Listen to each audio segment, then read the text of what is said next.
வணக்கம் நண்பா நண்பிகள். நான் உங்கள் நண்பன் ராக்கி விஜய். இன்னைக்கு பிறந்த நேரம் கொண்டாடுறேன். இன்னைக்கு பிறந்த வாழ்த்துக்கள் வாழ்ந்த நண்பன் பிறகு டைம் ஆகுது. ஓகே, ஓஜி படம் நம்ம பவர் ஸ்டார் பவன் கல்யாண் அந்த படம் பார்த்தேன்.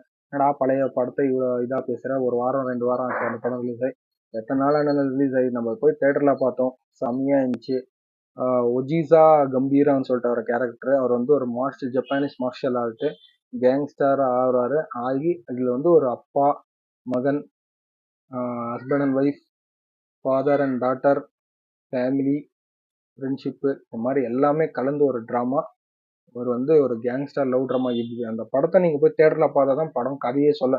நான் கதையை ஈஸியா சொன்னா கூட அது ஒன்றும் புரியாது. ஏன்னா நானே பார்க்க கதை அவ்வளோ ஸ்கிரிப்ட் டக்கு டக்கு டக்கு டக்குன்னு எந்த பக்கமும் எனக்கு வந்து லேக் ஆகல. ஒரு 2.5 மணி நேரம் லேகே இல்லாம ரொம்ப நாள் கழிச்சு ஒரு நல்ல தெலுங்கு படம் பார்த்தேன். சூப்பரா இருக்குது.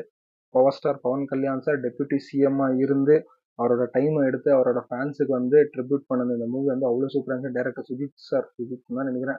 நல்லா சூப்பராக பண்ணீங்க. தமிழ் மியூசிக்கு, ஆக்ஷன், ஸ்டென்ட் மாஸ்டர் பேரெல்லாம் தெரியல, தப்பா நினைக்கிறேங்க. பிரியா மோகன் கொடுத்த கேரக்டர் வந்து எவ்வளோ பெஸ்ட்டாக கொடுக்க முடியுமோ அவ்வளோ அவங்க ஒரு பெஸ்ட்டாக பண்ணியிருக்காங்க.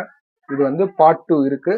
So part 2 I am waiting. படம் வந்து அல்டிமேட்டாக இருக்கு. அந்த அவர் வர ஒவ்வொரு சீனும் சினாரியோவும் நடந்து வர வாக்கு, அந்த portal, Prakash Raj sir character, அப்புறமா இந்த தாமிரபரணி திமிரு ஃபிலிம்ல வந்து ஈஸ்வரி அவங்களும் ஒரு கேரக்டர் பண்ணிக்கிறாங்க. வேற லெவல்ல இருக்குது. எல்லாமே படம் வந்து அல்டிமேட்டா இருக்குது. வந்து ஒரு யூனிவர்ஸ் கிரியேட் சாவோ படத்தை வந்து ஒரு குட்டி கேமியோ வந்து பிரபாசா அவங்க அப்பா கேரக்டர் சஞ்சய் இல்ல இன்னொரு ஹீரோ, அதான் அவர் அப்பா இருப்பார் இல்லையா, பிரபாஸ் அப்பா, அவரை காட்டுந்தாவட்டும் எல்லாமே செம்மையா இருக்கு. படம் போய் எந்த படமா இருந்தாலும் புது படமா இருந்தாலும் சரி, அது தேட்டர்ல ரிலீஸ் பண்ற படத்தை போய் தயவு செஞ்சு தேட்டர்லயே பாருங்க.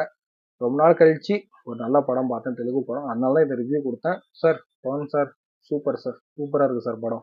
தரம் நிரந்தரம். அவர் வந்து எனக்கு வந்து அது வந்து அந்த மாஸ் சீக்வன்ஸ் நடந்து வருது, அந்த கத்தி எடுத்து ஃபைட் பண்றது, லாஸ்ட் கிளைமேக்ஸ் தரம் வேற லெவல்ல தான் சொல்லுவேன். தரம் நிரந்தரம் தான் சொல்லுவேன். அவ்வளோ படம் சூப்பரா இருக்கு. ஸோ தயவு செஞ்சு தேட்டர்ல இருந்தா தேட்டர்ல பாருங்க, அப்படிலாம் ஓடிடியில பாருங்க. தயவு செஞ்சு படமா பாருங்க, தேட்டர்ல போய் பாருங்க. அவ்வளவுதான் நான் சொல்றதுன்னு சொல்லிட்டு இந்த வீடியோ தோட எண்ட் பண்ணுங்க. வீடியோ பிடிச்சா லைக், கமெண்ட், ஷேர், மறக்காம சப்ஸ்கிரைப்னு சொல்லிட்டு இந்த வீடியோ தோட எண்ட் சப்ஸ்கிரைப் பண்ணிக்கங்க. Bye bye.